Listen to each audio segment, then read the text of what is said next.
төвшгийг байгаа.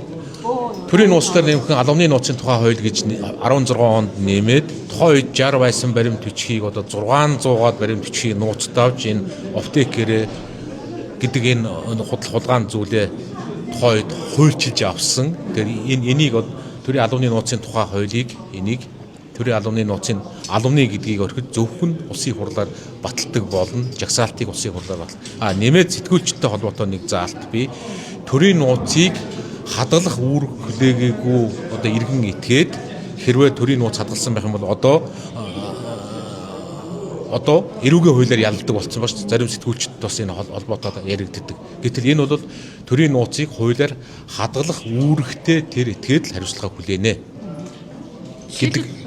гэдэг зүйл бас энэ хуулийн төсөлтөөр нэмэлтээр ороод явж байгаа. Төрийн нууц гэдэг нэрийн дор сулгаагаа нууж байгаа асуудал байгаа даа шүү дээ. Жишээлбэл газрын төсний үйлдвэрийн мэдээлэл юусээ ил тод гишүүнүүдийг гишүүд хэлж байна. Тэгэхээр энэ хуулийн өөрчлөлтөөр одоо энэ хууль харин 60 байсан хуулийг 16 оны 12 сард өнөөгийн эрх баригчид засгийн эрх авангуудаа 16 оны 12 сард сонгуулийнхаа дараа энэ хуулийг нууцд авдаг энэ эрх зүйн харилцааг нээчээд өнөөдөр 600 баримт бичгийг нууцд авчихсан. Одоо хэдэн ил гарсан гичнээн баримт ил гараагүй байгааг дахиад бид бас мэдэхгүй. Засгийн газрыг огцруулах дээр яагаад зөвхөн батлан хамгаалах салбарыг онцлоод байгаа юм бол ургаан цооногт хүүхдийн эцсийн асуудал энэ бас хүүхдийн амь шүү дээ тий. Яагаад энийг ардсан ном хүндэхгүй байгаа юм бол бид нар харин түрүүн бас тодтогч хэлсэн зөвхөн батлан хамгаалахын асуудал биш ээ. Энэ ардын хүүхдийн амнаас яагаад ийм үнгүй болчиход байгаа юм бэ?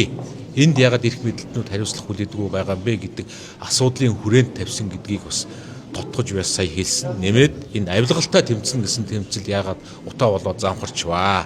Албан тушаалын 8-нд ороод алга болчихвоо.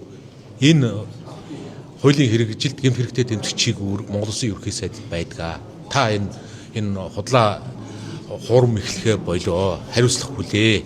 Дээр нь эдийн засгийн нөхцөл байдал. Та ерөнхий сайдад тавьсан шаардлагатай зөвхөн батлан хамгаалах салбарын сайдыг чөлөөл гэдэг шаардлага байсан шүү дээ. Өөр сайд нарын нэрийг дурдсан юм.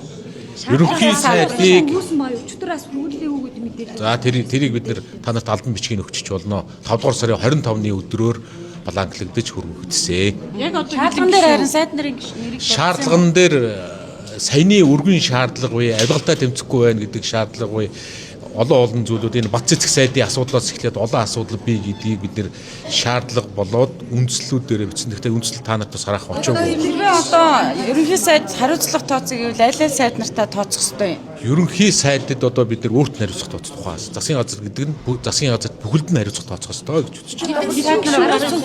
Энэ бол засгийн газрын орчуулах асуудлыг та өнгөрсөн намраа тэгээд арчилсан намын бүлгийн 42 гишүүн гарын үсэг зурх ёстой. Миний хувьд бас эхэлж бас хэлжсэн. намрын чуулганы төгсгөл засгийн газрын гишүүн гарын үсэг зурх. Хоёрхан гарын үсэг зурхгүй байгаа гэж. 100 хоногч ажиллаагүй байхад гээд танай намыг гişвжээс тийм ярьжсэн. Нэр энэ ерөнхий сайдад очсон бичих нь энэ байна. 5 сарын 25-нд учралтана арц намын бүлэг гээд бичих нь энэ байна шүү. Та нар хараарай. Очоогүй гэдэг. Аль эсвэл төрийн ажил нь ингэж явдаг болсон уу бүү мэд. Одоо гарын үсгийн тоог Намрын чуулганаар л та бас засгийн газрын 42 гишүүн болчихно. одоо 42 гишүүн болчихно. чуулганаас хойш та энийг ярьж Юу ирсэн? та засгийн газар огцруулна одоо ганц хоёрхан гишүүдийн гарын үсэг Тэгээд дутуу байгаа. тэгээд засгийн газар хариуцлах тоо. Дуусч штэ одоо. Засгийн газар хариуцлах тоо. Дахиад яг хэдэн хүн гарын үсэг зурсан одоо энэ Арчилсан намын бүлэг 100% зурх ёстой гэж бодож байна.